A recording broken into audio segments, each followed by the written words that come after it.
Qué bueno que estamos aquí, todas y todos. Estamos de regreso aquí en el 7º CORE Foro Urbano 2022, donde hemos tenido estas conferencias magistrales sobre el financiamiento, la gestión del suelo, la sostenibilidad, las mesas de discusión, la última mesa de discusión muy interesante, con una diversidad de opiniones, ¿no? Muchas gracias a todas y todos por acompañarnos aquí en el Museo Caluz. También los invito a venir a ver la colección del museo. El museo es gratis los miércoles, entonces muy bienvenidas, bienvenidos. Y también a los que nos están siguiendo por el YouTube, gracias por seguir sintonizando. Vamos a arrancar con la mesa 3 de discusión para hablar de iniciativas que transforman las ciudades, ¿no? También a veces y más en temas de urbanismo pensamos, es que no se puede hacer nada, todo está demasiado complejo. Y sí, hay mucha complejidad, pero también creemos que es muy importante ver qué es lo que nos inspira, qué es lo que vemos que sí ha funcionado y también qué es lo que no ha funcionado y por qué, ¿no? Entonces, cómo superar a veces esos retos. Hasta en CORE hemos empezado proyectos que después pues no suceden, ¿no? Teníamos una gran idea de hacer vivienda asequible encima de mercados públicos alrededor de la ciudad, ¿no? Que si es una idea que alguien lo quiere retomar, algún funcionario público, pues bienvenido, ¿no? Porque, en fin, hay muy buenas ideas por ahí. Entonces vamos a seguir aprendiendo de estas ideas. Hoy en la tercera mesa nos acompañan José Antonio Torre, que es director de Urbanismo Ciudadano del Tecnológico de Monterrey. Es el líder del proyecto Distrito Tech y preside el nuevo Consejo Estatal de Participación Ciudadana para el Desarrollo Urbano de Nuevo León. Tenemos a Gonzalo Peón, director del Programa de México de ITDP. Ana Espinosa, directora Latinoamérica de SBNMX, Lisa Sánchez, directora general de México Unido contra la Delincuencia, y hoy para moderar Mónica Tapia, que es directora de Ruta Cívica. También recuerdan que pueden leer las semblanzas completas de las personas que nos acompañan en la página coreciudades.org. Muy bienvenidas, bienvenido, gracias por estar.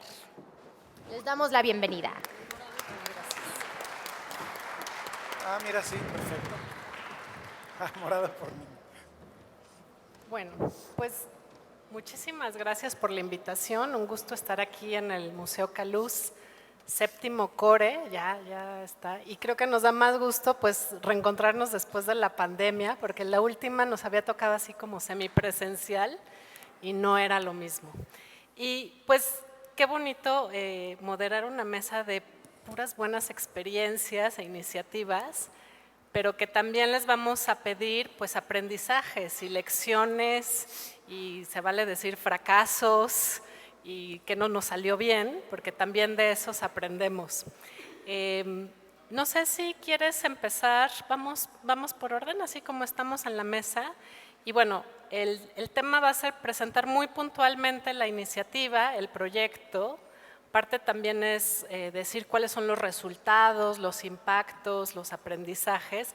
Y después de que cada uno de las 4 personas que tenemos aquí presente, vamos a tener una discusión que creo que va a estar muy buena. Entonces hay que hacerle tiempo a la discusión y también tomaremos preguntas del público. ¿Quieres empezar, Lisa? Lisa Sánchez es directora de México Unido contra la Delincuencia y hasta ahí nos quedamos. Y hasta ahí nos quedamos. Muchísimas gracias, querida Mónica. Encantada de estar por acá en este nuevo Foro CORE, encantada además de estar en este espacio que ahorita mismo ustedes van a ver lo central que ha sido para poder imaginar un proyecto de empoderamiento y activación ciudadana con el pretexto de reimaginar la ciudad, con el pretexto de reimaginar el reordenamiento urbano alrededor de ciertos espacios en particular para atender específicamente pues otra de las grandes problemáticas de las megaurbes como esta, la Ciudad de México, que tiene que ver con el tema de seguridad, con el tema de prevención, resiliencia, actuación en contra de la delincuencia y sobre todo de la violencia. Entonces yo les voy a hablar de un proyecto que ha sido fundamental y que en realidad tiene que ver con el espacio en el que ustedes mismos están al día de hoy aquí sentados, es los alrededores del Museo Caluz en donde hemos estado interviniendo, y el proyecto se llama Red Conéctate por tu Seguridad San Fernando y San Juan.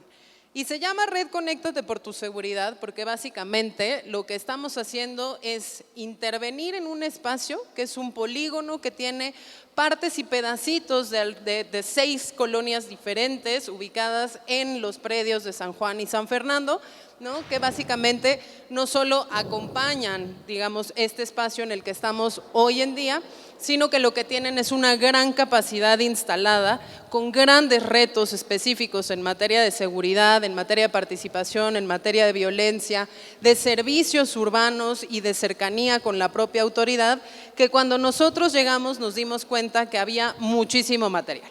Pero les voy a contar esta iniciativa en 2 momentos específicos. La parte mega aburrida, que es la que están viendo, que es ¿qué es la Red Conéctate por tu Seguridad? Pues es básicamente un proyecto ¿de qué? De intervención social en un espacio determinado que tenía por objetivo justamente pues mejorar las condiciones de inseguridad y de violencia en ese espacio geográfico a partir de la creación de una red. Y una red que lo que buscaba era potenciar la capacidad instalada de ese espacio, porque no llega uno a ningún espacio sin que exista nada en él. Al contrario, en este polígono así de chiquito como lo ven, 2.6 kilómetros cuadrados, no solo había 26,000 habitantes, sino una capacidad instalada tremenda y una población flotante, porque estamos en el corazón de la Ciudad de México, de decenas de miles de personas que sin ser habitantes del polígono trabajan en él, pasan por él, conviven en él, vienen a socializar con sus familias en él, porque hay no solo las oficinas de la administración tributaria, del servicio de administración tributaria que nos tiene a todos cortitos, sino también un chorro de museos. Y cuando llegamos aquí, llegamos con un pretexto, queríamos imaginar una mejor ciudad y sobre todo queríamos que las oportunidades de reordenamiento urbano y de intervención en la prevención social de la violencia y la delincuencia le llegaran a una parte de la Ciudad de México a donde no habían llegado. Por acá las colegas del Fondo de Inversión Social Caluz no me van a dejar mentir, pero es que cruzabas la calle solo de este predio para allá y había una historia social completa y absolutamente diferente, pero si te ibas para la parte de atrás del museo y sobre todo hacia los lados de la Guerrero, la Santa María la Ribera, eran unas condiciones de problemas de inseguridad, de violencia y de desconexión social tremendamente importantes. Cuando llegamos, como todos los proyectos aburridos, que digo yo, hicimos un diagnóstico, nos planteamos etapas de la intervención, nos planteamos indicadores que cumplir, sobre todo en materia de formación de esta comunidad, y no los voy a aburrir con ello, porque tuvimos muchos beneficiarios dentro y fuera del polígono, pero les voy a contar realmente lo que sí fue el proyecto. El proyecto se planteaba activar a la comunidad a través de la creación de una red y para lograrlo tenía ciertas excusas, que son las actividades que me acabo de saltar. ¿Qué queríamos hacer? Una fase de cohesión social, y entonces para hacer cohesión social hicimos un sinfín de actividades: ferias por la paz, diagnósticos participativos, reconocimiento del territorio a pie, armamos eventos de interés común que no tenían nada que ver con seguridad o sí tenían que ver con seguridad, pero el chiste era que nosotros pudiéramos observar qué había, quiénes participaban y qué se necesitaba. Después de eso nos pusimos metas y dijimos, además de esa fase de cohesión social, tenemos que hacer una parte o una etapa formativa, porque hay que dejarle capacidad, habilidades, conocimientos, aptitudes y actitudes a esa gente que estamos identificando como liderazgo social. Y además tenemos que hacer una parte también importante de creación de capacidad institucional en ese polígono para que cuando nosotros nos vayamos de ahí y nos retiremos, la comunidad se quede con algo. Eso es grosso modo la parte de las 3 etapas que nos planteamos, y adentro de eso había metas de formación, 350 ciudadanos, uso inclusivo del espacio público, nos pusimos un montón de metas. Pero el proyecto en realidad es esto. El proyecto era identificar en un primer momento cuántos actores había en la comunidad que ya estaban relacionados entre sí y tenían un objetivo común. Cuando llegamos acá, encontramos alrededor de 6, 7 actores que ya estaban entrelazados, que querían impulsar una agenda común en materia de prevención, que trajera esos servicios públicos, pero de verdad muy orientados a que la comunidad mejorara sus condiciones de vida. Un año después de intervención, después de haber hecho todas esas actividades, después de haber hecho todos esos recorridos, logramos un segundo momento de una red en donde ya teníamos pues casi 100 interconexiones entre instituciones públicas, instituciones privadas, individuos habitantes de la comunidad, autoridades, individuos que participaban de la vida de la comunidad pero no eran de la comunidad. Y otro año después, incluso en las condiciones de la pandemia, logramos ver pues ese tercer mapita en donde ya lo que teníamos eran más de 1 millar de conexiones establecidas con personas que identificaban necesidades, proyectos a desarrollar, capacidades a generar e intereses comunes que impulsar. Hoy en día, este territorio pequeñito de 2.6 kilómetros cuadrados con sus 26,000 habitantes tiene una red de más de 2,600 conexiones. Y la importancia de esta red no son las 2,600 conexiones, que puede sonar incluso poquito. Si eran 26,000 habitantes, 2,600, pues es un porcentaje relativamente pequeño de los habitantes del polígono. Lo importante son las relaciones que establecieron. Y les voy a decir por qué, porque a partir de este esfuerzo de activación sin precedentes, en donde identificamos toda la capacidad comunitaria que tenía el propio polígono para identificar sus necesidades y atenderlas, lo que logramos hacer fue potenciar lo que ya había para atender lo que no se veía. Me voy a explicar. ¿Qué ya había aquí? Una concentración por metro cuadrado sin parangón, sin comparación, de museos y edificios del patrimonio histórico de la ciudad. Espacios que eran muy poco visitados por los miembros de la comunidad, pero espacios que ahorita les voy a decir se volvieron el centro neurálgico de todas las posibilidades de revertir dinámicas de violencia y dinámicas de inseguridad que estaban afectando a la comunidad.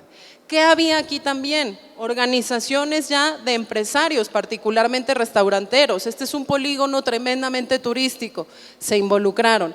¿Qué más había aquí? Organizaciones de la sociedad civil que ya estaban trabajando porque ya habíamos identificado que había personas en situación de vulnerabilidad, espacios que necesitaban ser rehabilitados, ya sabíamos que había temas de prevención de adicciones, economías ilícitas, incluso fenómenos migratorios de gente varada en los monumentos federales alrededor de estos bellísimos museos. Y lo que hicimos fue entonces potenciar eso. Y digo que intervenía en lo que no se ve, porque a pesar de que venimos aquí con una intención de decir vamos a formar a la gente en el rechazo a la ilegalidad, en la promoción de la denuncia, en la observación de sus autoridades, tanto de justicia penal como de justicia administrativa, vamos a hacer que salgan a la calle y en ferias por la paz ocupen el espacio, hagan diagnósticos sociales. Lo que no nos dimos cuenta es que al final del día estábamos interviniendo en lo que no se ve. Y les voy a poner únicamente 2 ejemplos para terminar esta intervención. Uno de ellos eran los museos. Ya les decía yo que teníamos el privilegio de estar en un espacio que tenía más museos de los que podía contar. Y también teníamos una población que estaba tremendamente necesitada de espacios de integración. En un polígono en donde había muchísimos predios que no permitían esa integración, o había incluso muchísimos predios que ya estaban directamente controlados por una actividad criminal organizada que impedía que las personas pudieran disfrutar y acceder a esos espacios, o que tuvieran mucho miedo de ocupar la calle de día, de noche, sus jardines y sus espacios. Cuando les ofrecimos, porque los museos se integraron a esa red, que esas personas pudieran desarrollar esas actividades aquí, pudieran ocupar el espacio de los museos, sintieran la pertenencia de que esos museos son suyos, es su arraigo cultural, es la pertenencia que tienen a su hábitat, en ese momento logramos cambiar un chip. ¿A qué chip me refiero? No a la ocupación del espacio, sino a que encontramos decenas de mujeres que en su momento nos dijeron: no había la necesidad más importante que atender en estos predios donde estamos viviendo nosotros que la ocupación del tiempo. ¿La ocupación del tiempo para quién? Para las infancias de un montón de padres y madres de familia que por propia necesidad tienen que estar trabajando lejos de esas infancias, y había que poder ofrecerles espacios seguros a esas infancias, porque además una de las cosas que no había era escuelas de tiempo completo en el polígono, y dos, también la posibilidad de ocupar el tiempo en proyectos productivos acompañados de las juventudes que de otra manera se encuentran en el medio de los conflictos entre rivalidades criminales muy añejas o conflictos vecinales también muy añejos. Y el segundo ejemplo tiene que ver con que nos pasó también una pandemia, y entonces en activar a todas las capacidades que había aquí, sin necesariamente pensar que nosotros podíamos hacer intervención en la pandemia, terminamos gestionando con la ayuda de la propia red la dispersión de ayudas alimenticias o alimentarias durante la pandemia a un montón de familias que no tenían otro tipo de apoyo.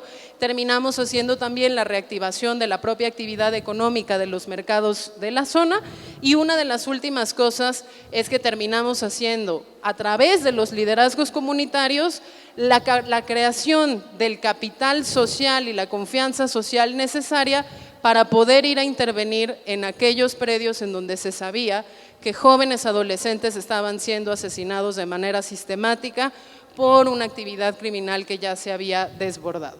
Sin esa participación comunitaria, sin el pretexto anterior de haber formado esos líderes comunitarios, sin la capacidad de haber dejado organizaciones, colectivos, movimientos creados y fortalecidos a partir del trabajo de la red, no hubiésemos podido identificar lo que no se veía y necesitaba atención prioritaria. Y ese es el valor de haber imaginado ciudad, ese es el valor de haber podido colaborar con urbanistas, con autoridades, con la capacidad instalada de ese predio y con las mismas personas que ya sabían perfectamente qué necesitaban y solo necesitaban conocerse entre sí. Muchísimas gracias, Lisa.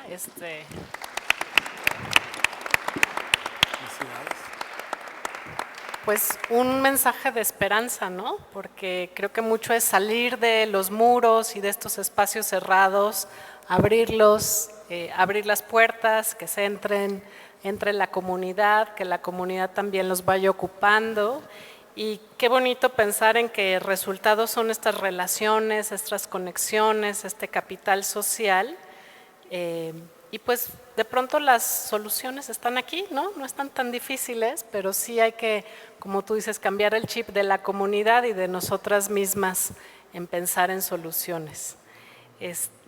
Pues vamos ahora a presentar a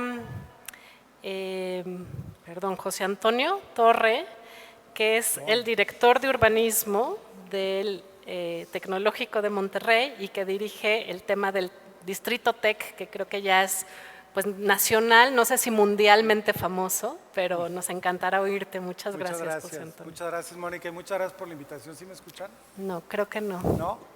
¿Sí me escuchan? Sí. Creo que ya se escucha, sí. Gracias. Pues muchas gracias por la invitación y felicidades por este séptimo foro para todos y todas los que lo hacen realidad. Déjenme platicarles un poco de Distrito Tech, que habla mucho de esta ruptura de los muros, ¿no? Me voy a parar, si me permiten. Esta es la zona metropolitana de Monterrey. Lo que ven en el centro es el Distrito Tech, una zona metropolitana que de 1980 al 2010 duplicó su población, pero multiplicó su mancha urbana por 5. ¿Sí? Entonces, este crecimiento exponencial, bueno, desordenado, digamos, caótico de nuestras ciudades. Entonces, esta zona central de la ciudad, pues tiene esta condición. Nosotros empezamos a trabajar en el 2013. En el 2013 hacemos una evaluación y lo que encontramos es que del 2000 al 2010, de esta zona que llamamos el Distrito Tech, lo que está en Amorilla es el campus del Tecnológico de Monterrey, lo que está en el punto blanco punteado es lo que llamamos Distrito Tech. Importante comentar que en el 2010, Jorge y Javier, dos estudiantes de excelencia del TEC de Monterrey, mueren asesinados en la puerta del TEC, ¿no? Estaban saliendo de su laboratorio en la noche y bueno, mueren asesinados en una zona que se convirtió muy violenta, pero se convirtió violenta por el abandono. Del 2000 al 2010, esta zona perdió el 24% de su población.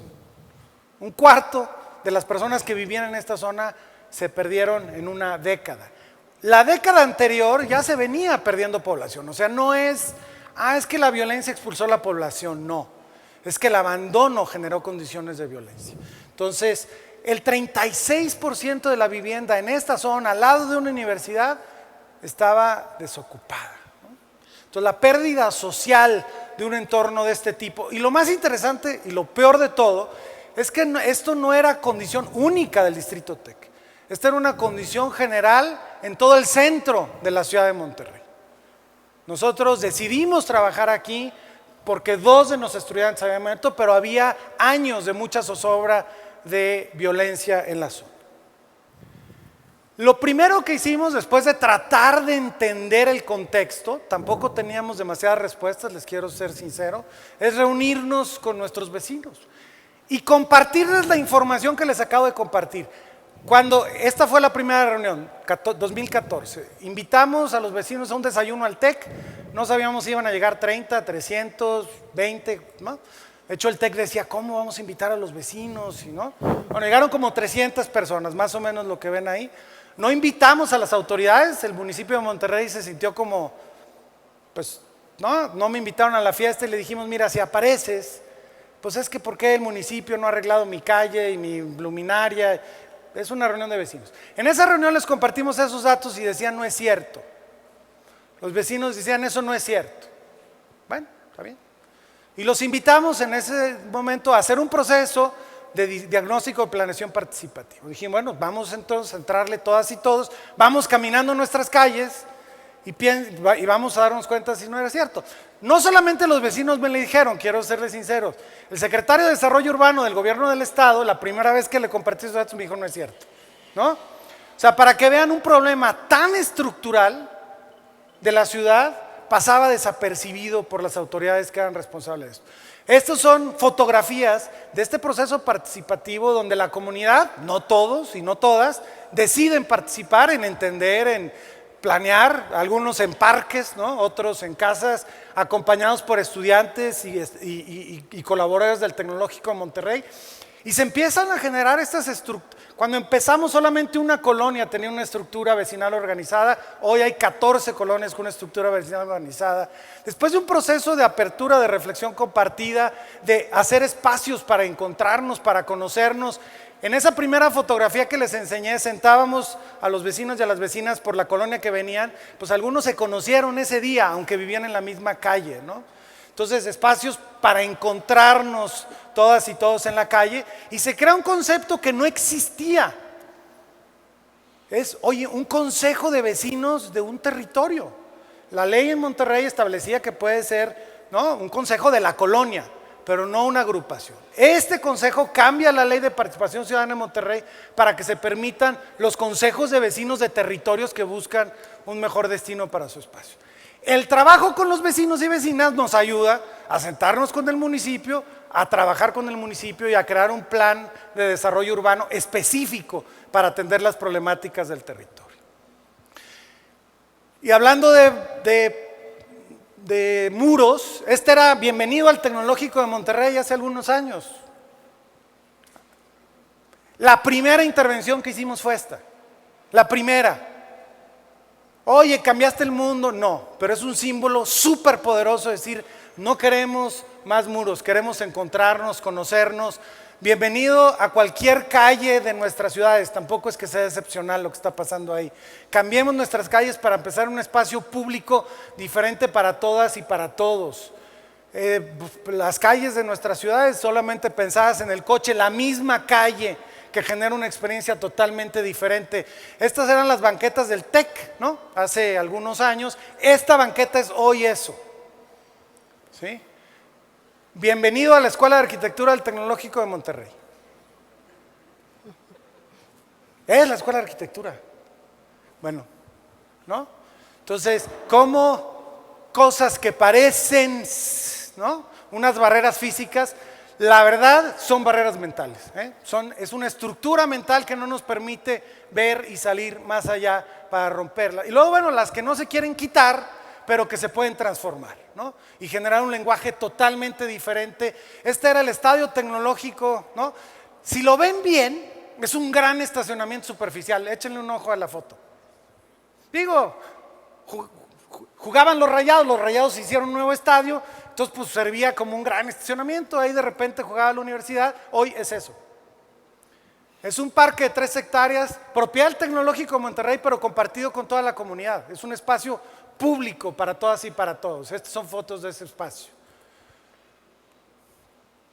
Este es un parque público, en una de las colonias que se decidieron trabajar con nosotros. Este es el espacio hoy, pero este es el proceso de diseño de ese parque, que claro, fue más largo de lo normal, duró 1 año y medio el proceso de planeación y de diseño, porque hubo una participación activa de la comunidad, y después del diseño hubo manos a la obra de todos los actores, de vecinos, de voluntariado, ¿no? Y un proceso de transformación que genera un parque de la mejor calidad para todas y para todos, no de la calidad que el presupuesto del municipio permitía generar, ¿no?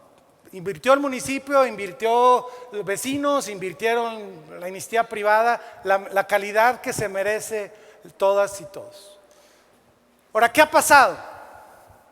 ¿Se acuerdan cómo empezó el Distrito Tec? ¿Cuánta población perdió? Bueno, por ahí está la lámina, 24% de habitantes del 2000 al 2010. Tenemos el censo del 2020, ese era el gran marcador, lo sabíamos, ahí están los datos. El Distrito Tec creció 56%.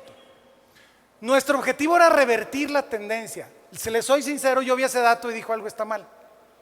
No puede ser. ¿Qué pasó? Bueno, se construyó más vivienda, eso sí lo podíamos observar. Veíamos cómo se iba, la vivienda de inversión privada, el TEC no construyó ni una casa, no construyó nada. Lo que no monitoreábamos con la claridad era la vivienda desocupada. La vivienda desocupada se ocupó en un 70% de gente que quiere regresar a este entorno de cercanía de la ciudad con nuevas condiciones. Ahora déjenme nada más hacerles una reflexión sobre el 56%. Para ver la relevancia. El municipio de Monterrey, donde está el Distrito Tec, creció 0.6%. 0.6%. El Distrito Tec creció 56%. Oye, ¿cuáles son los factores? Pues todavía lo estamos tratando de entender, para serles sincero. Claro que tuvo que ver todo este proceso de transformación, de suma de voluntades. Bueno, lo último, las unidades económicas. Las unidades económicas crecieron 40%.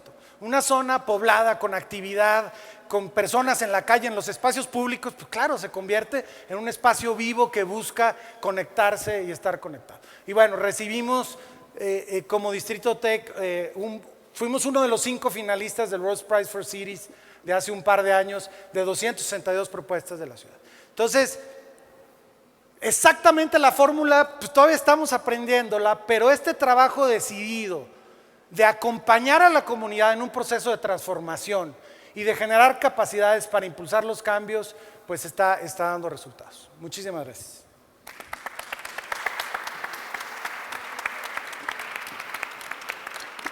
Buenísimo, José Antonio. Pues en la anterior iniciativa vemos a los museos y la comunidad organizándose.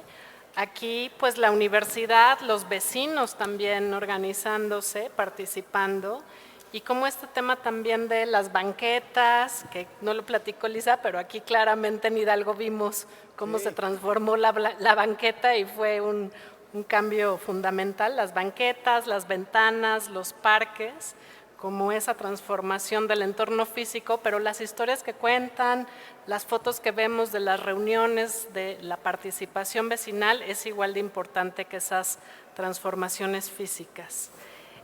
Pues ahora Gonzalo Peón, que es director de ITDP México, nos va a contar también sobre otra iniciativa aquí en la Ciudad de México. Adelante. Muchas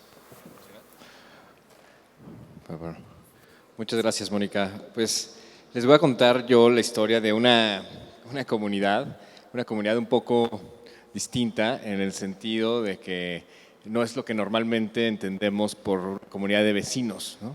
Normalmente vemos a la comunidad de vecinos pues como una persona que tiene su casa, su departamento, así, y ahora estamos viendo a un grupo de personas o de empresas que tienen un edificio donde vienen 3,000, 5,000 personas a trabajar todos los días y que obviamente tienen un impacto en la ciudad puede ser positivo o puede ser negativo, y este es un ejemplo de un proceso comunitario que nos permite ver cómo hay algo que podemos aportar todas las personas para mejorar la ciudad en la que vivimos y que está muy relacionado con el juego de palabras, que es el nombre de CORE, ¿no? Que puede ser corredor reforma, pero también puede ser corresponsabilidad.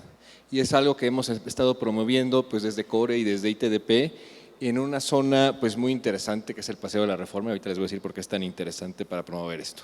Y bueno, Movin es esta comunidad, es una iniciativa comunitaria, pero también es un plan de movilidad, no un plan de movilidad a nivel ciudad, que es, digamos, es general.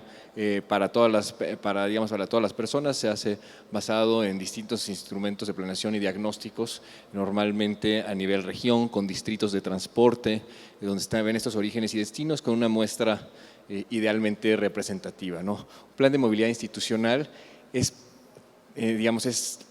a la medida, ¿no?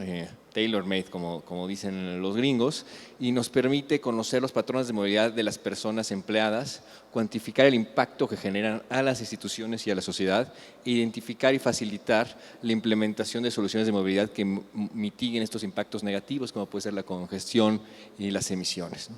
Pero también es algo que puede ayudar a contribuir en la calidad de vida de las personas empleadas, ¿no? O sea, que no es lo mismo que alguien vaya mentando madres en el coche a que vaya en bici o caminando, ¿no? Que son cosas que se pueden hacer, y por eso es muy interesante este proyecto. Y bueno, aquí están los implicados comunes, nuestros vecinos, que son un poco distintos, pero somos vecinos de los vecinos de Lisa, y entonces en un momento pues también tenemos que convivir en conjunto. Pero bueno, está AT&T, BBVA, el Banco Interamericano de Desarrollo, el Banco B por Más, la Bolsa Mexicana de Valores, HSBC, Grupo Caluz, y bueno, se están sumando un par de empresas más.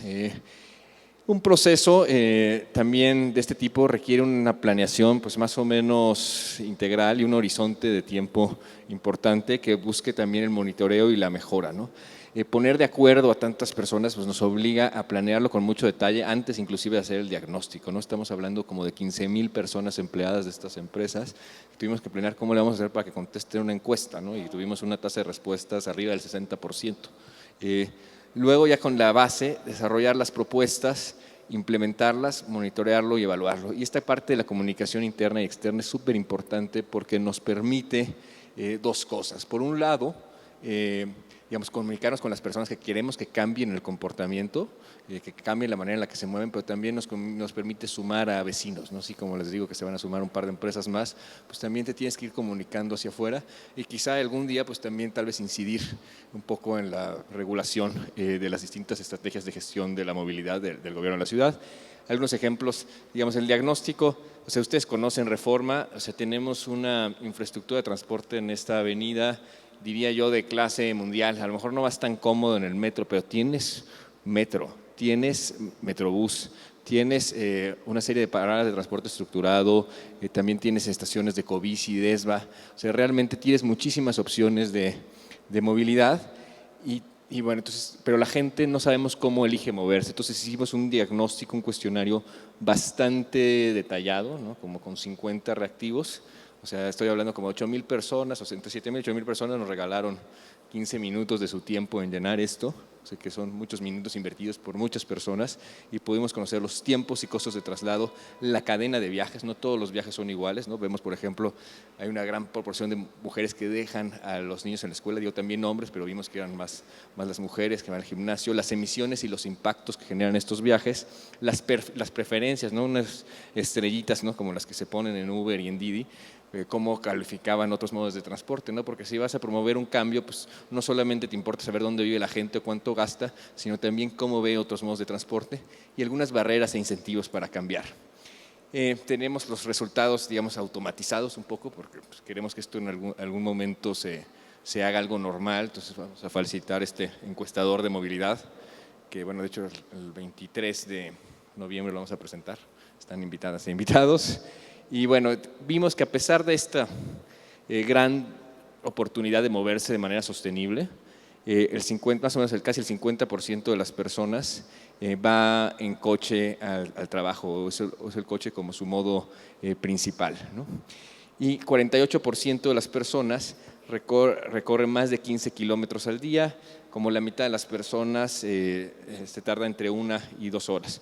Pero vemos los modos sostenibles, ¿no? Vemos la bici que está en 3%, varía ahí un poco entre hombres y mujeres, pero hay una proporción mayor de viajes en coche que el promedio de la Ciudad de México, que no llega al 30%.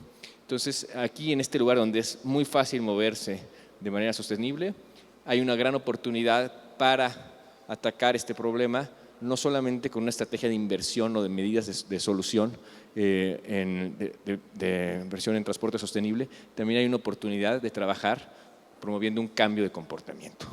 Entonces, digamos, aquí este es un resumen de los datos. Creo que con el PowerPoint se descuadró, mi lámina está más bonita, pero básicamente estamos hablando que para digamos, compensar las emisiones de los coches son el 46.2% de los viajes, pero generan casi el 90% de las emisiones de CO2 y poco más del 70% de PM2.5, ¿no? Que son estas partículas menores a 2.5 micrómetros que generan pues, muchas afectaciones a la salud, ¿no? Entonces vemos que los desplazamientos laborales del total de los colaboradores generan 8.783 toneladas de CO2 y 659 kilogramos de PM2.5 al día, ¿no?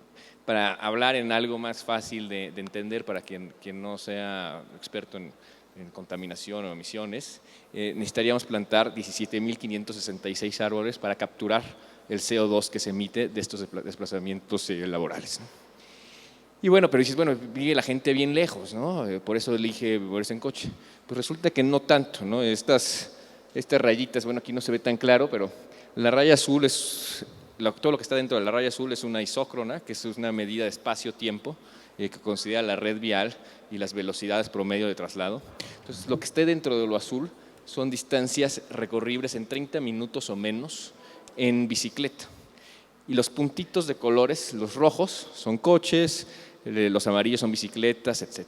Entonces, lo que vemos es que todos los que están dentro de esta raya azul tardarían 30 minutos o menos en infraestructura de transporte, en infraestructura confinada de ciclista en llegar al trabajo. Sin embargo, solamente el 3% de las personas llega así. Entonces, nos está hablando, digamos, este es un ejemplo de los distintos análisis que hicimos. También estaba ahí un poco el ejemplo de caminar, ¿no? Pero bueno, no me detengo en eso. Y estamos viendo que más o menos las personas gastan 5,000 pesos al mes para ir a la oficina, lo cual pues es 10 veces más caro que el transporte personal y 27 veces más caro que ir en bicicleta. Pero también si analizamos los subsidios, solamente considerando el estacionamiento, se está subsidiando con 1.321 pesos al mes a las personas, o el 25% de un salario mínimo. Estamos hablando de 14 millones de pesos al mes que se está subsidiando al modo de transporte menos sostenible. Entonces, me voy un poco más rápido. Entonces, con esta base hicimos una estrategia de cambio de comportamiento y planteamos unos objetivos, ¿no? Que son los objetivos como de los vecinos, los objetivos que decidimos entre todos, que es cambiar el uso del automóvil, reducirlo de 20% el reparto, reducirlo en 20% el uso del automóvil, cambiándolo por otro tipo de reparto modal a modos más sostenibles, duplicar el reparto modal en bicicleta de 3 a 6%, reducir las emisiones de CO2 en 30% y trasladar por lo menos 10%, es decir, gastar 1.4 millones de pesos al mes de los que se gastan hoy en día en estacionamiento, a gastarlo en modos sostenibles. Este es un ejemplo del potencial de la bicicleta. Estamos hablando que casi 1.600 nuevas personas podrían moverse en bici, para lo cual estamos haciendo una serie de estrategias que les puedo pensar. Se diseñaron algunas rutas de transporte de personal, ¿no? También con su potencial, y generamos esta lista larga de soluciones, de las cuales en conjunto las empresas escogieron 7, unos muy interesantes como subsidios Ecobici, subsidios ADESBA y escuelas, ¿no? Muchos grupos plantearon que necesitaban perder el miedo, entonces por eso puede ser una opción funcional. Se está moviendo, se está dando por primera vez traslados del sector, subsidios de las empresas a la tarjeta de movilidad integrada al transporte público. Se está compartiendo una plataforma de autocompartido y tenemos estas rutas de transporte empresarial. Y bueno, ya sonó mi alarmita, entonces con este minuto extra les dejo yo 4 preguntas, ¿no? ¿Puede un plan de movilidad institucional contribuir a la sostenibilidad y calidad de vida de las ciudades? ¿La agrupación de orígenes y destinos puede hacer viables o rentables soluciones de transporte colectivo? No, porque no es lo mismo hacer un plan para una empresa que para un colectivo que reúna 15,000 personas. ¿Y cómo se puede mantener en el tiempo un plan de estos, ¿no? Sí, creo que algo como lo que planteó José Antonio, tener un comité vecinal de movilidad es algo que puede ayudar. No lo sabemos, estamos empezando, lo lanzamos en julio de este año con la jefa de gobierno. Y la última pregunta es si los planes de movilidad del sector privado deben ser impulsados como política pública. Yo pensaría que sí, pero todavía no lo sabemos y esperamos averiguarlo y en algún momento que esta iniciativa comunitaria pues sí podamos entregar o presentar reducciones en emisiones y algunas otras mejoras para la ciudad. Muchas gracias.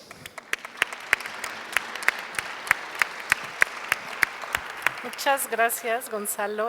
Creo que hay mucho, pero muchísimos datos y buenísimos. Y qué importante esto de cambiar el comportamiento, ¿no? Eso creo que todos los proyectos lo discuten. Y cambiar el comportamiento tiene que ver también con estas discusiones y con estos consensos y en llegar a acuerdos y a metas de cómo se ve el futuro. Y eso pues lo que hace también es incentivar estos cambios de comportamiento.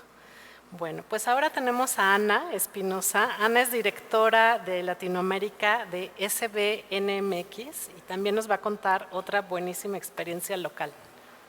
Bueno, pues primero muchas gracias por invitarme a participar en este evento. Yo les voy a platicar de un proyecto, de una iniciativa de transformación en la ciudad de Culiacán. En el 2019, la oficina en la que yo trabajo, empezamos a trabajar conjuntamente con el Instituto Municipal de Planeación de Culiacán para desarrollar un plan de revitalización de los ríos. Este plan se suma a los esfuerzos que el INPLAN ha estado haciendo por muchos años en este tema de cómo integrar los ríos a la ciudad y cómo crear una serie de espacios públicos aledaños al río. El INPLAN como menciono, ha hecho mucho trabajo en los últimos años, se ha hecho mucha consulta pública, muchos grupos de trabajo, un consejo que está específicamente concentrado en la temática de los ríos. Y bueno, cuando nosotros nos invitaron a participar en este proyecto, para nosotros es una iniciativa que va a transformar la ciudad de Culiacán. Entonces, bueno, para dar un poquito de contexto para aquellos que no conozcan de la ciudad de Culiacán, ¿no? La ciudad de Culiacán es muy rica en términos hídricos, ¿no? Tiene 3 ríos que atraviesan la ciudad, el río Tamazula, el río Humaya y el río Culiacán. Y bueno, estos afluentes, ¿no?, son vertientes de la Sierra Madre Occidental, forman parte de un recurso y de una red hídrica regional y estatal y bueno, importantísima para la ciudad y para la región. Y bueno, el plan de revitalización de los ríos, ¿no?, lo que trata es construir, ¿no?, sobre la idea de que los recursos naturales pueden actuar como ejes de transformación y de regeneración de las ciudades. Entonces, bueno, algunos de los objetivos, ¿no?, que tiene este plan, así como muy generalmente, son, bueno, restaurar, ¿no?, las capacidades hidrológicas y ecológicas del río, poder crear más barrios verdes, establecer conexiones con espacios abiertos, generar nuevos nodos de desarrollo a lo largo del río.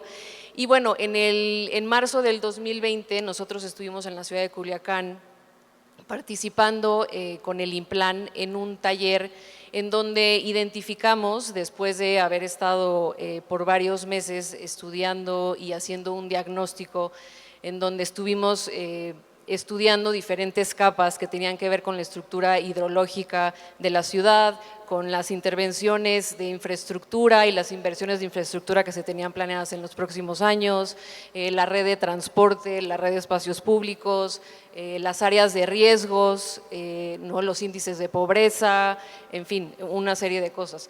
Y lo que hicimos fue establecer áreas de prioridad que pudieran transformar esta visión de la ciudad de Culiacán y su relación con los ríos. Cuando nosotros fuimos a hacer la visita al principio del proyecto, la verdad es que nos impresionó mucho cómo realmente los ríos son estos espacios residuales, ¿no? O sea, que están dándole la espalda a la ciudad, ¿no? El Implan ha hecho un gran esfuerzo y un gran trabajo en poder crear dentro del centro espacios públicos que están aledaños al río, pero todavía hay un trabajo grandísimo que hacer, ¿no? Para entender cómo realmente el manejo y la gestión de este recurso puede transformar el futuro de Culiacán. Parte de lo que pretendía, ¿no?, este proyecto era crear estas áreas de prioridad y dentro de estas áreas de prioridad crear proyectos detonadores que funcionaran como proyectos que se pudieran replicar a lo largo de la ciudad, ¿no? Entonces, algunos de estos proyectos, por ejemplo, eran la creación, ¿no?, de comunidades de uso mixto, sustentables, que estuvieran aledañas al río, en donde se pudieran establecer lineamientos, ¿no?, o sea, de cómo construir al lado del río, de cómo hacer conexiones, de cómo establecer nuevos espacios verdes, pero también, por ejemplo, estudiamos áreas de prioridad, ¿no?, en donde habían muchas tierras vacantes, en donde se podían implementar proyectos importantísimos para el cambio climático y para la gestión, ¿no?, intervención de áreas de riesgo, de infraestructura verde. Entonces, bueno, en fin, se establecieron todas estas áreas de prioridad. Y bueno, creo que parte del ejercicio, ¿no?, de hoy, creo, es entender un poco cuáles son las enseñanzas de los proyectos, ¿no?, o qué cosas han funcionado y no. Y bueno, lamentablemente, justo cuando terminamos ese taller en Culiacán en marzo del 2020, se vino la pandemia, ¿no? Entonces, por faltas de recursos, se canceló el proyecto y no lo pudimos terminar. Y creo que aquí, bueno, se han tocado como temas muy interesantes que tienen que ver con encontrar mecanismos financieros que nos permitan financiar estos proyectos, ¿no? Entonces, a nosotros ahorita en este último año hemos tratado de trabajar con el Implan en encontrar a través de la iniciativa privada o de organismos multilaterales el financiamiento para poder financiar un proyecto como este, porque bueno, nosotros como urbanistas entendemos que este proyecto y cómo se gestione este recurso en los próximos años va a ser determinante para el futuro de la ciudad, ¿no? Se tiene que hacer un estudio muy exhaustivo, ¿no?, de cuáles son los usos de suelos que están ahorita aledaños al río, ¿no?, cuáles son las conexiones, cuáles son las inversiones que se están haciendo ahorita de transporte e infraestructura para poder crear un plan realmente que sea una transformación y que cree un futuro muy diferente para la ciudad de Culiacán. Entonces, bueno, yo he estado escuchando, ¿no?, el día de hoy iniciativas, ¿no?, muchas en Monterrey y en otros lugares, ¿no?, que hablan acerca de cómo es importantísimo gestionar, ¿no?, y planear estos espacios verdes por diferentes cosas, pero también cómo podemos financiar, ¿no?, estos proyectos y cómo debemos de pensar también en ideas transformativas que nos permitan la implementación de estos proyectos, ¿no?, a través de colaboraciones público-privadas o, en fin, encontrar mecanismos que nos permitan poder. Y bueno, y nosotros estamos ahorita, la verdad es que pues muy entusiasmados tratando de echar este proyecto a andar otra vez, porque nos parece que es una iniciativa, ¿no?, que va a transformar la ciudad. Y bueno, creo que creemos también que el caso de Culiacán es un caso geográficamente muy específico, porque en pocas ciudades en México pasa que tienes 3 ríos que cruzan la ciudad, entonces bueno, es una característica muy específica, pero también es una oportunidad grandísima para el gobierno de sentar un precedente de cómo crear comunidades sustentables, ¿no?, que atiendan las problemáticas del cambio climático y las problemáticas ahorita que enfrentan las ciudades en México y en Latinoamérica, ¿no? Entonces, bueno, yo ahí la dejo. Muchas gracias. Buenísimo. Gracias, Ana.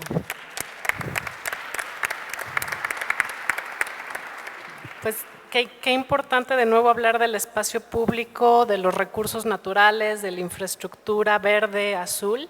Y creo que también las 4 historias que nos cuentan es que las ciudades se pueden transformar, ¿no? Los barrios se pueden volver a habitar, como nos enseña el Distrito Tech, los barrios se pueden volver seguros, los barrios se puede reducir el tráfico y las ciudades pueden volver a ver a sus ríos. Creo que las 4 cosas que estamos viendo aquí pues se dicen fáciles, pero son inmensas transformaciones urbanas, de calidad de vida y de pues mucho de lo que está demandando también la ciudadanía.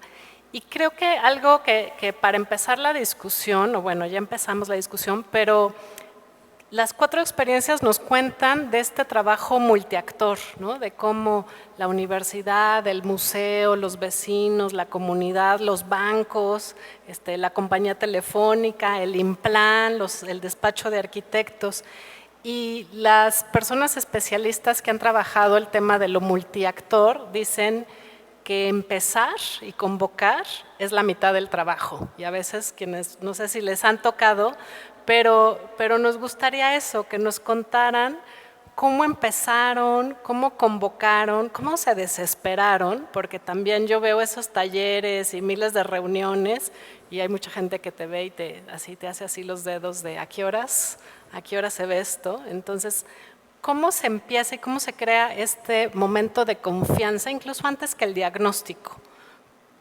En su experiencia, ¿cuáles son aprendizajes ahí que ven? A ver.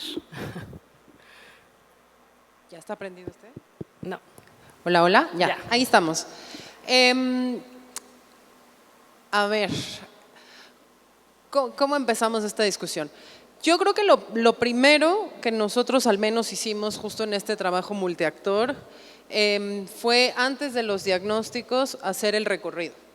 Y hacer el recorrido y tocar todas las puertas. Y en el tocar todas las puertas, ofrecerle a cada quien un pretexto distinto desde su ámbito de acción, desde su interés, desde sus audiencias para poder entrar.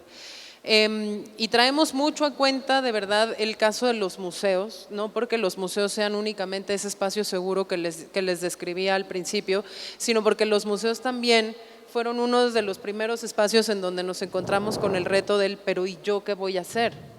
¿No? Yo perfecto puedo organizar cosas de la puerta para adentro, pero es que de la puerta para afuera, ¿cuál es el rol que te imaginas para mí? Y un poco siempre fue primero invitarlos, ¿no? Vengan, conózcanse, participen, ¿no? Luego identificamos juntos el rol.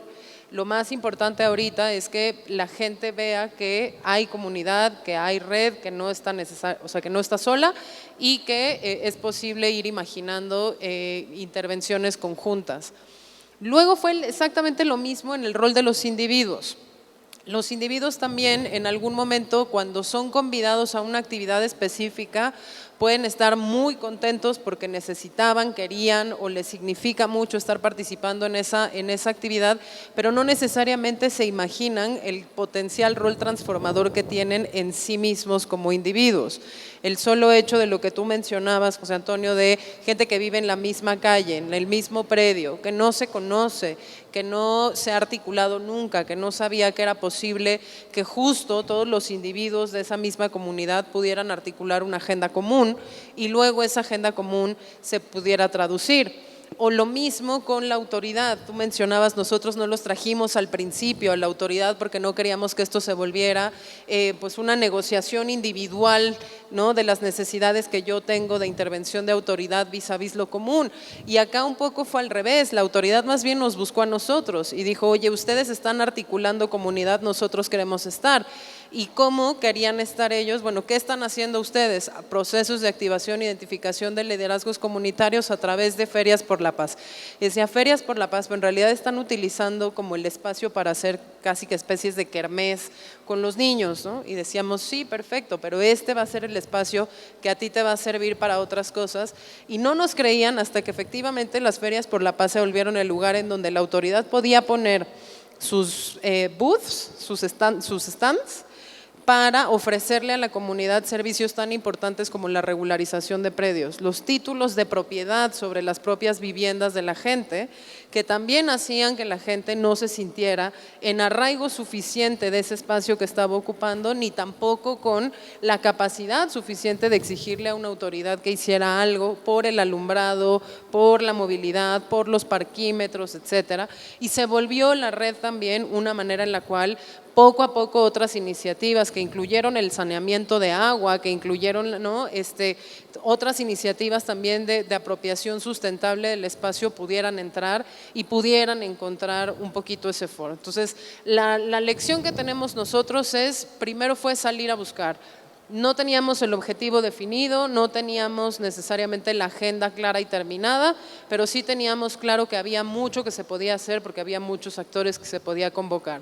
Y una vez que se convocaron esos actores, lo que sí buscamos fue la manera en la que cada uno pudiera potenciar lo que tenía para dar y lo que necesitaba para sí.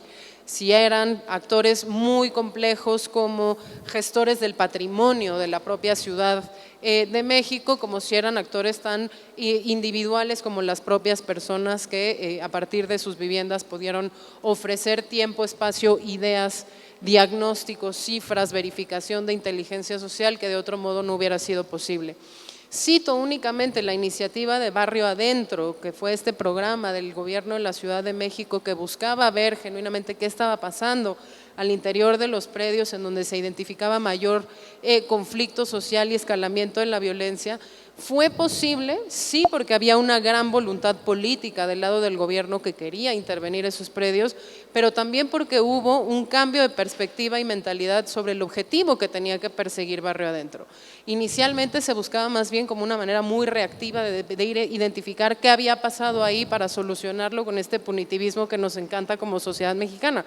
Posteriormente se dieron cuenta que lo más importante era identificar quién estaba allá adentro y qué se podía hacer con las personas que estaban allá adentro en el largo plazo y no únicamente como la reacción frente a una crisis mediática y de violencia que se estaba percibiendo en la comunidad. Entonces así, de a uno, identificándole a su cada cual y sin decírselo nosotros, ellos mismos los fueron identificando y lo fueron armando. Gracias, Lisa. ¿Nos hace? Rápido, tres ideas muy rápidas. Primero, la corresponsabilidad, ¿no? La ciudad es demasiado importante para todas y para todos como para delegársela solamente a la autoridad, ¿no? Y yo creo que eso nos tiene que caer en cuenta, ¿no? Todos tenemos y todas tenemos que participar. Y en el caso de las instituciones académicas tiene una gran virtud. Estamos ahí por muchos años, bueno, así lo esperamos, ¿no? Pero sí podemos vivir ciclos de proceso mucho más largo que lo que se permite, por ejemplo, las autoridades municipales, ¿no? Entonces, yo diría el primero, la corresponsabilidad y esta dinámica de los actores de la ciudad que tienen otros ciclos de pensamiento y de actuación, ¿no?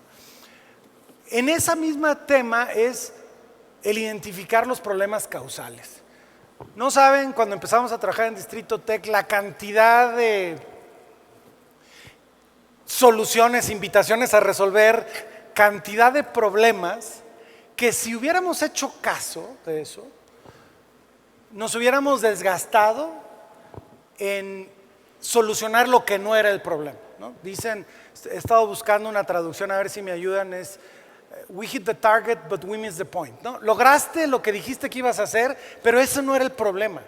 Entonces, ante la inseguridad, pues el tema era pues, las policías y las bardas y la seguridad y, ¿no? ¿Qué vamos a hacer? Y entonces, y no saben la cantidad de presión para resolver el problema equivocado, ¿no? Lo que había que resolver era la desocupación del territorio. Pero eso nunca fue parte de la conversación por años, ¿no? Tanto que yo al segundo año, ahorita dijiste cómo aguantan los plazos, yo creo que estuvieron a punto de correrme en el Tecnológico de Monterrey, porque había sido un proceso de construir confianza con los actores. Y la confianza se destruye rápidamente, pero se construye poco a poco con conversaciones cotidianas, permanentes, compartiendo información.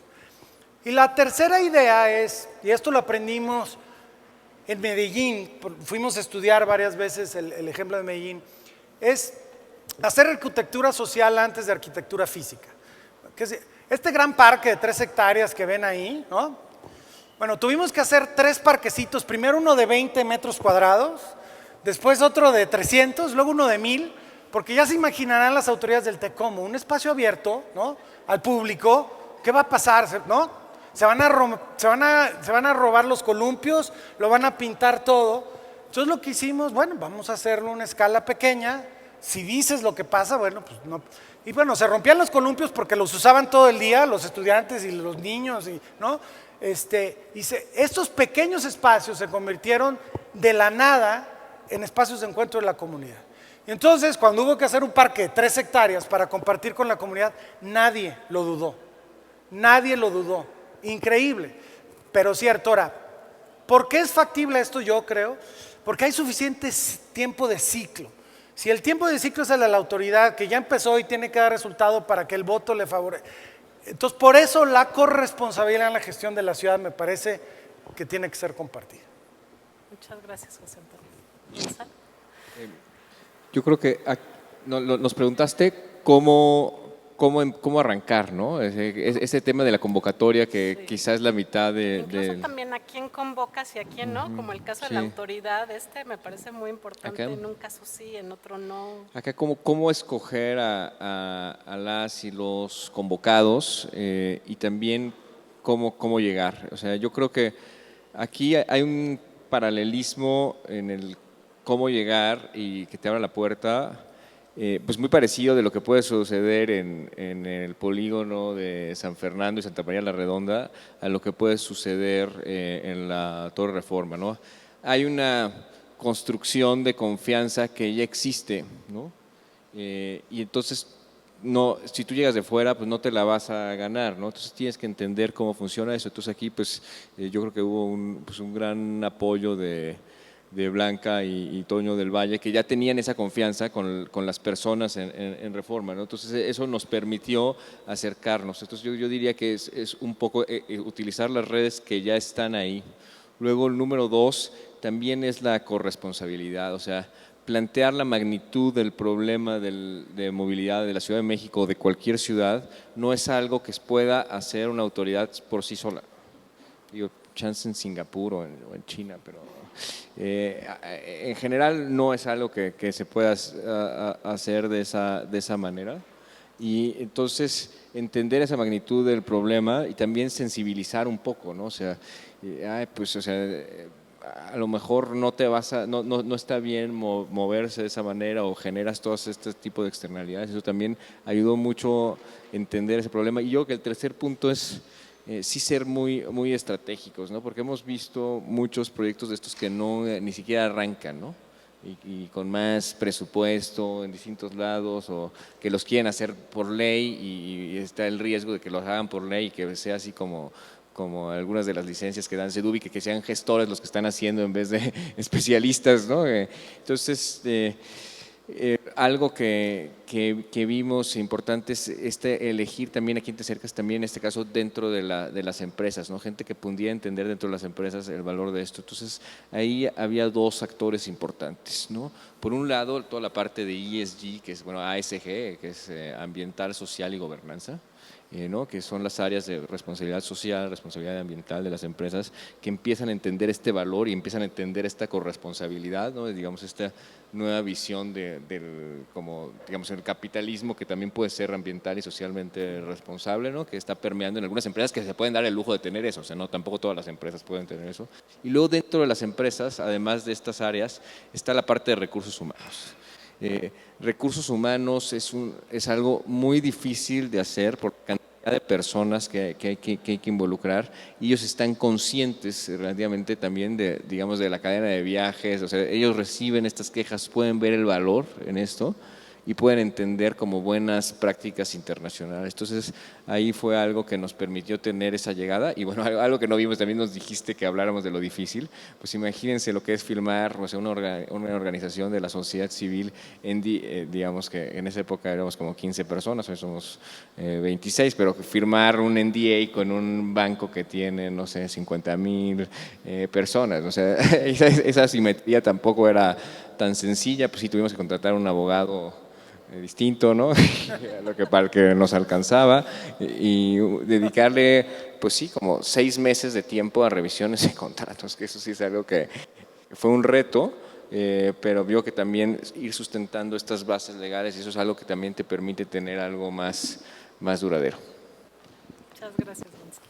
Ana. Quiero nada más agregar algo muy rápido a este concepto de corresponsabilidad que me parece importantísimo, ¿no? Y que tiene que ver con esta idea del multiactor, ¿no? O sea, yo creo que los proyectos de transformación urbana, o sea, tienen que estar generados a través de estos equipos de trabajo, ¿no? A través de estos equipos multiactor. Yo creo que al final ¿no? Existe un bien común, ¿no? El bien común de todos los actores es cómo hacer mejor ciudad. Y creo que en algunos proyectos, y esto, bueno, en el caso de Culiacán, ¿no? O sea, creo que la siguiente fase a la que nosotros estábamos empezando a trabajar era también identificar, ¿no? Cuál iba a ser ese grupo de trabajo, ¿no? O sea, yo creo que es fundamental tener, ¿no? Tener gente, ¿no? Que venga, ¿no? de instituciones, por ejemplo, ¿no? Gente del gobierno, gente del sector privado, ¿no? Gente de la comunidad, porque bueno, todos estos actores tienen un interés, ¿no? en esta ciudad y en cómo hacer mejor ciudad, entonces me parece que es importantísimo. Y en el caso de Culiacán, ¿no? Como decía, en esta siguiente etapa lo que nosotros íbamos a hacer era empezar a pensar en estos proyectos detonadores también desde este espacio multiactor, ¿no? Dónde se pueden hacer estos proyectos detonadores y qué actores pueden estar involucrados y pueden detonar más rápidamente, ya sea por recursos o por agendas, ¿no? Estos proyectos. Entonces sí, creo que me parece importantísimo. Sí, buenísimos. Pues a ver, retomando algunas de las cosas, el conózcanse, vengan y conózcanse, es bien básico, pero fundamental. El llegar sin una agenda y el ser flexibles, yo creo que también eso, dejar que el proceso evolucione y uno no estar llegando a decir, a ver, aquí está la meta, vamos a cumplirla mañana, sino dejar que eso emerja desde estas conversaciones y espacios. Bueno, el de corresponsabilidad, el de los plazos largos, me encantó también, los compromisos y los plazos largos. Y encontrar estas causas, raíz, problemas causales. Y esta frase, José Antonio, me encanta, la arquitectura social antes que la arquitectura física, creo que resume muy bien el tipo de proyectos. Las redes que ya están ahí, nos dice Gonzalo, los liderazgos comunitarios que nos decía Lisa, pues básicamente acá también tenemos liderazgos a nivel Avenida Reforma, pero están ahí. Y las áreas corporativas, decían, de responsabilidad social, ambiental, recursos humanos, que en inglés hay una frase, un término que es el entrepreneurship, ¿no? El de adentro de la institución que tiene liderazgo, que tiene reconocimiento y cómo también mapearlo, encontrar a esos actores clave. Y pues un poco para terminar ya la conversación, tenemos un montón de preguntas, pero creo que se nos acaba el tiempo y les voy a pedir aquí que sea como su comentario conclusivo de despedida, pero vemos que el capital social es fundamental para la calidad de vida en las ciudades, de eso creo que está muy claro. Pero si ustedes como actor externo se retiran, la ciudad, la comunidad se queda vinculada, se queda organizada, se queda exigente también, y eso, pues una reflexión sobre eso. ¿Qué trabajo hay que hacer justo para poder ser, ser indispensable, ¿no? Poderse retirar y que las cosas sigan caminando bien, y hasta mejor que si uno estuviera ahí? ¿Cómo ven? ¿Quieres empezar, Ana?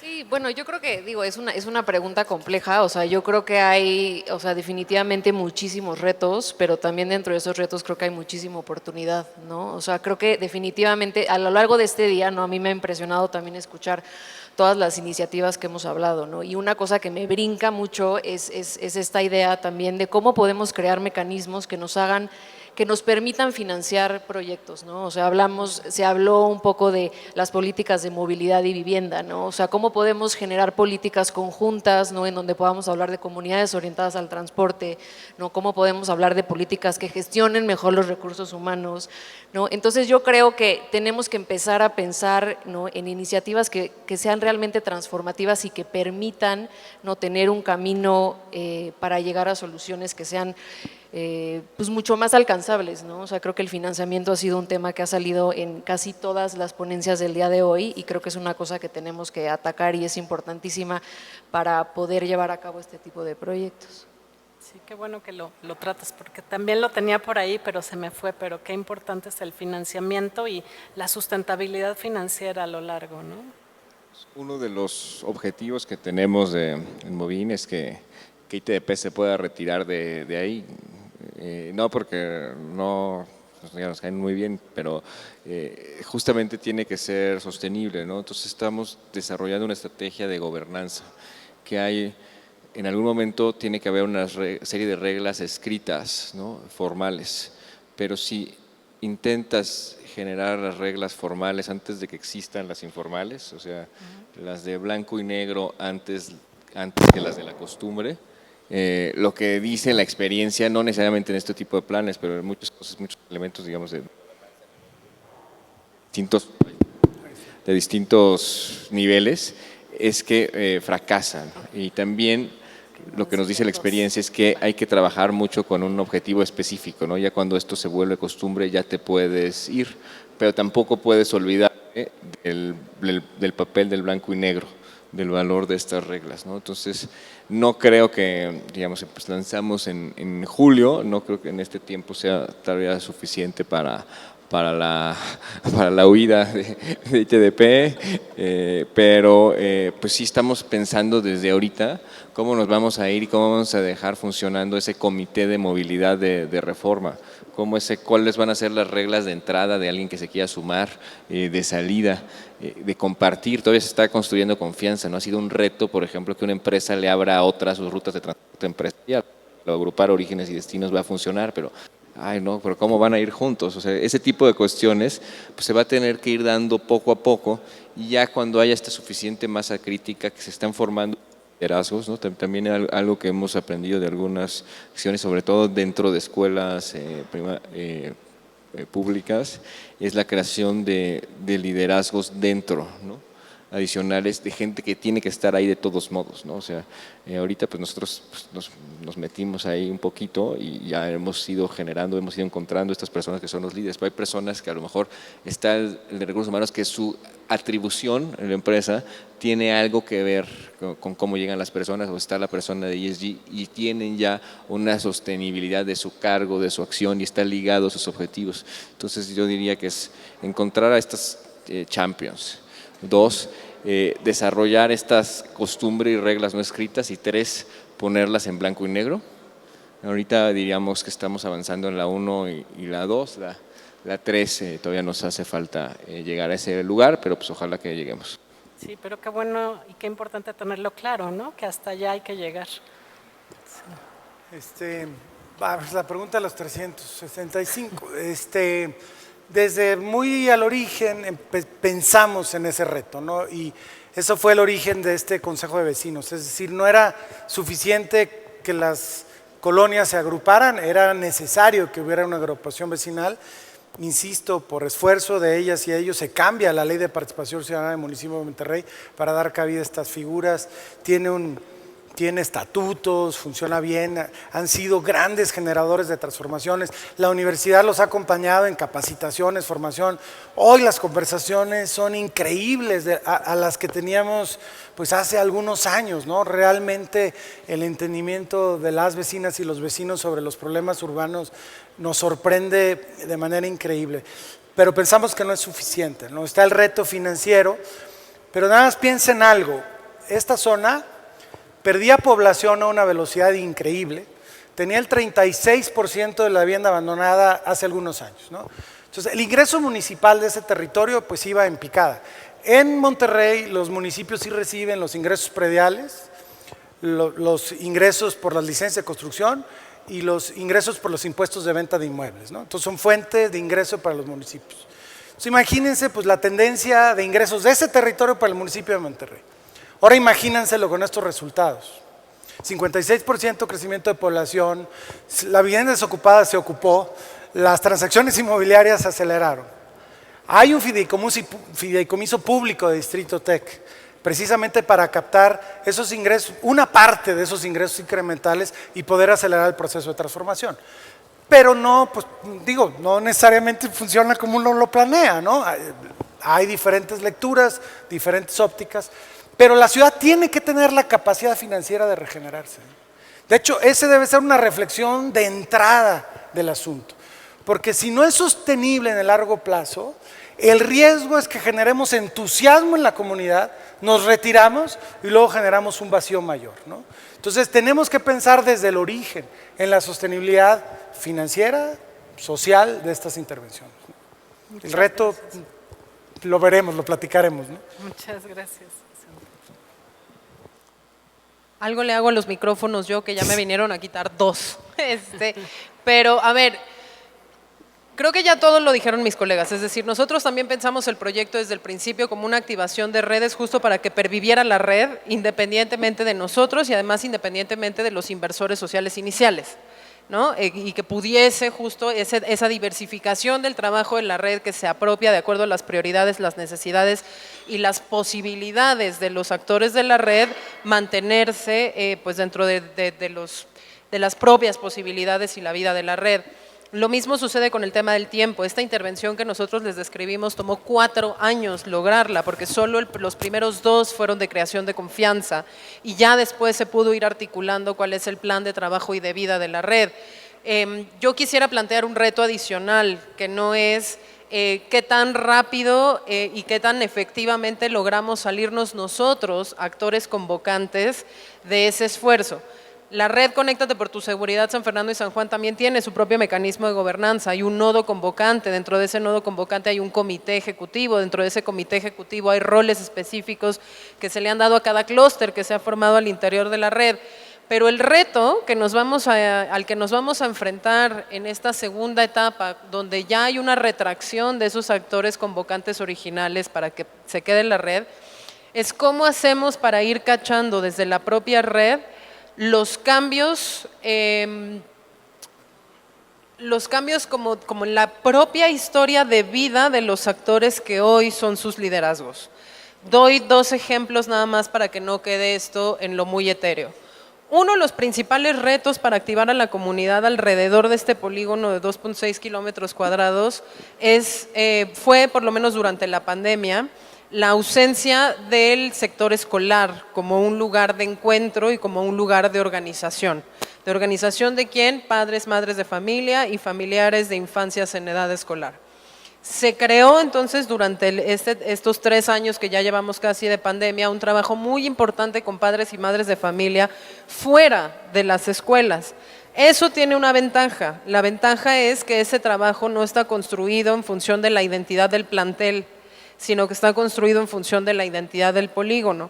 Pero cuando esos padres y madres de familia, sus hijos dejen de estar en esa edad escolar, cambien de identidad dentro de la comunidad, va a tener que ser capaz la red de cachar ese nuevo momento vital de las personas que hoy son los liderazgos comunitarios de la red para poder darle un propósito distinto, reinvertir ese capital social en la propia red, independientemente de que ese rol primario original del que se dotó a sí mismo ese actor ya no sea su principal identidad y ya no sea su principal motor como área de interés dentro de la red.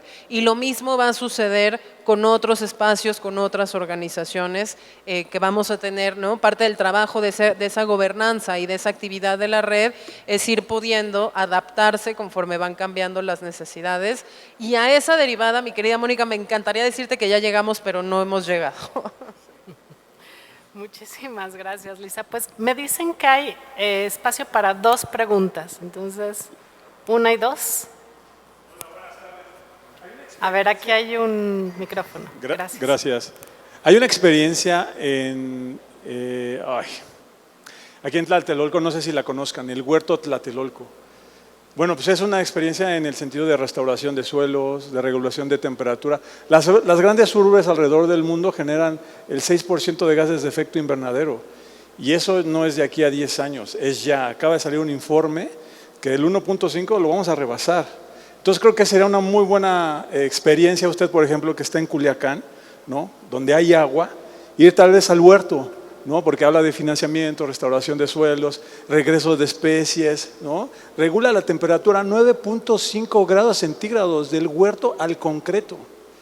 Entonces, pues nada, ojalá puedan tener esa experiencia. Está en Eje 2, enfrente del Instituto Matías Romero. Y pues felicidades, en los 3 proyectos primeros veo mucho orden, ¿no? Como que en este desorden crear, ¿no? Pero cuando involucras a la ciudadanía, y con eso finalizo, esta famosa palabra, ¿no? Simbiosis, la ayuda mutua. Ese es el siglo XXI de la humanidad. Y si no lo hacemos, pues gracias, felicidades. Gracias.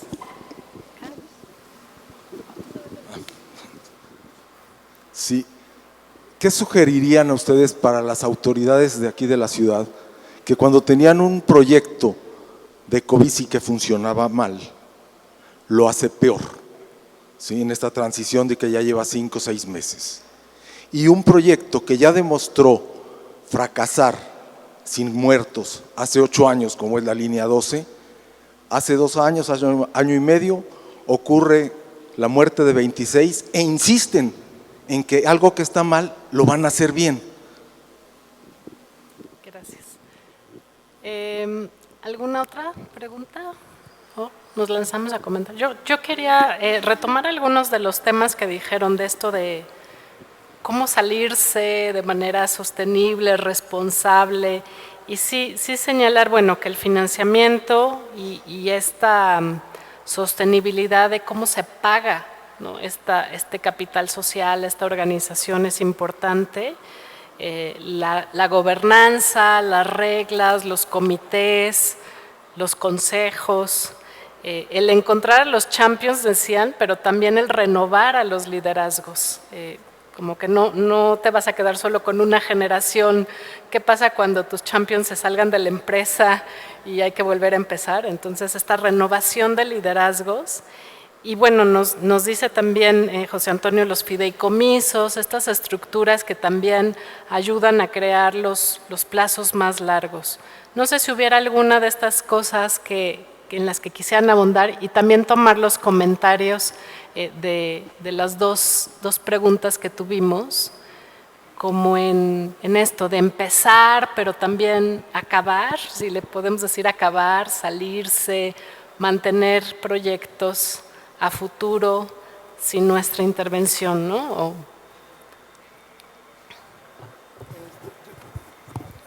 Sí, ya me lo quité porque ya estaba rompiendo aquí las orejas este asunto. Gracias.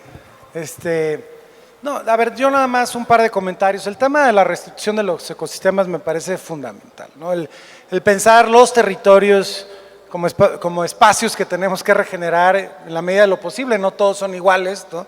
En este caso de Culiacán pues hay 3 ríos, en el caso del Distrito Tec, donde había un estadio, ahora hay un gran parque, ¿no? Y el estadio realmente era, como dije, un gran estacionamiento, ¿no? De asfalto, no había ni un árbol, ¿no? Ni un árbol. Entonces, yo creo que el pensar la ciudad como un espacio verde que nos permita vivir en un entorno muchísimo más amigable, yo creo que es una estrategia necesaria y fundamental, y yo diría simplemente veamos todos los ejemplos y ejercicios y vamos tras ellos, ¿no? En el tema de la ciudad y del financiamiento, lo que debemos entender es que lo que hoy estamos haciendo es totalmente insostenible. Es decir, el camino que hoy llevan nuestras ciudades, de esta expansión acelerada, descontrolada, desmedida, es socialmente, económicamente y ecológicamente totalmente inviable. Y de hecho nuestras ciudades ya la están viviendo y Monterrey pues no es la excepción. Tiene el peor calidad del aire de la República, acaba de vivir una sequía que afectó a muchísimas personas de una manera directa y muy dramática. Pero seguimos con esa dinámica urbana, ¿no? La ciudad sigue creciendo y probablemente seguirá. Entonces, el pensamiento de la ciudad desde el punto de vista de sostenibilidad necesita empezar a ser parte central de todas nuestras conversaciones. Una ciudad compacta, una ciudad cercana, que nos permita con la misma infraestructura que vivamos más personas, ¿no? Eso les decía yo, los centros de las ciudades se quedan sin personas que vivan en este centro. Yo no sé cuántas personas vivan en el centro de esta ciudad, Pero aquí están los museos, ya lo vimos, están las infraestructuras, ¿no? En cercanía están los hospitales, pasan las líneas de metro, pero ya no viven las personas. Probablemente trabajan, pero no viven. Estamos cometiendo no quisiera decir error, porque no creo que sea un error. Estamos realmente destinando a nuestras ciudades a la insostenibilidad en todos sentidos.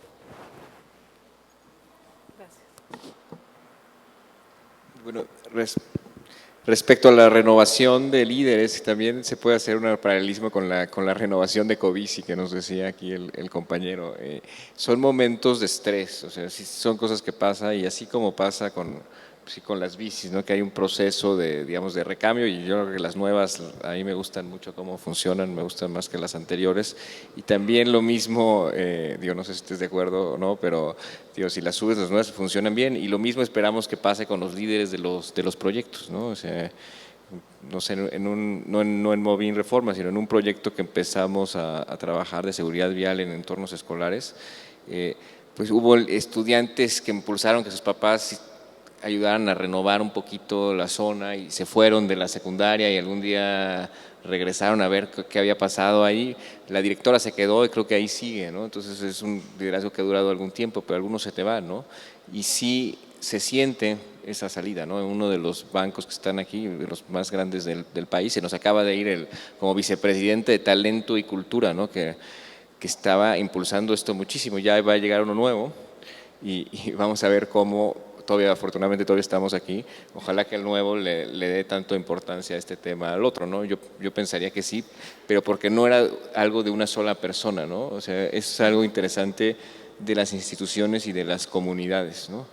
Entonces, yo creo que algo que te vuelve más resiliente a estos cambios es que haya un colectivo, ¿no? Y que no dependa solo de una persona. Y yo pensaría que eso sí nos puede ayudar, al menos en Movin, como funcionan otros proyectos de seguridad vial, a que se mantenga en el tiempo.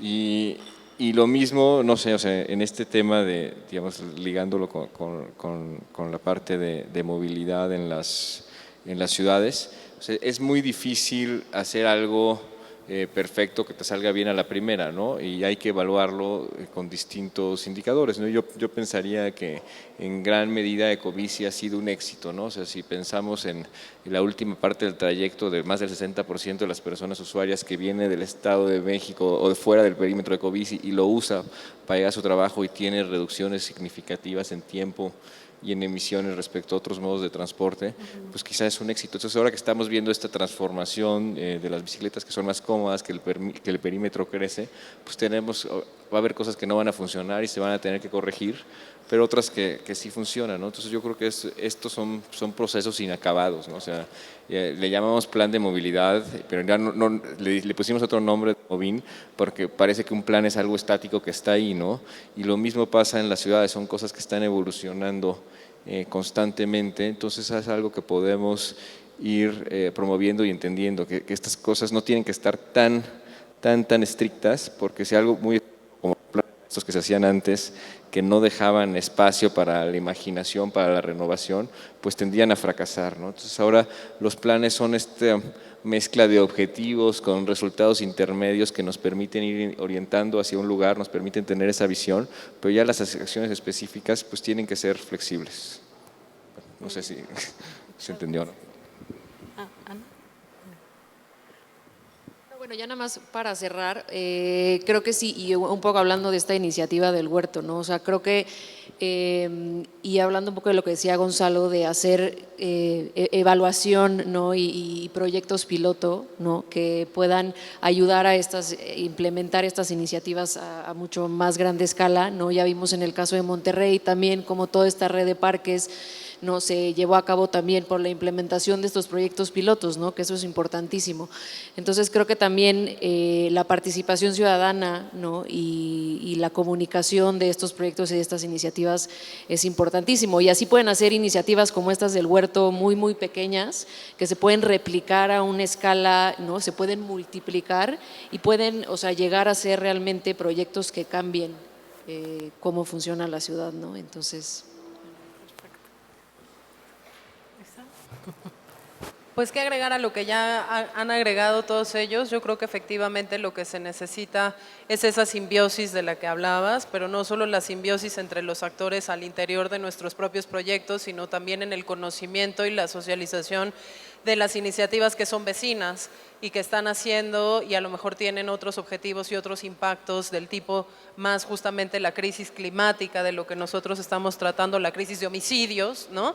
Y que seguramente también podríamos pues asociarnos, ¿no? Yo ahorita me llevo de aquí la grandísima y maravillosa idea de buscar a Gonzalo, porque él está en el mismo corredor en donde empezamos nosotros, y a partir de donde empezamos nosotros seguramente habrá ese huerto de Tlatelolco, porque nosotros hasta allá ya no llegamos, pero a partir de ahí seguramente habrá otro. Y ya también platicábamos acá con José Antonio la intencionalidad de llevar también parte de estos procesos hacia otras partes de la ciudad. Quizá esa sería mi reflexión.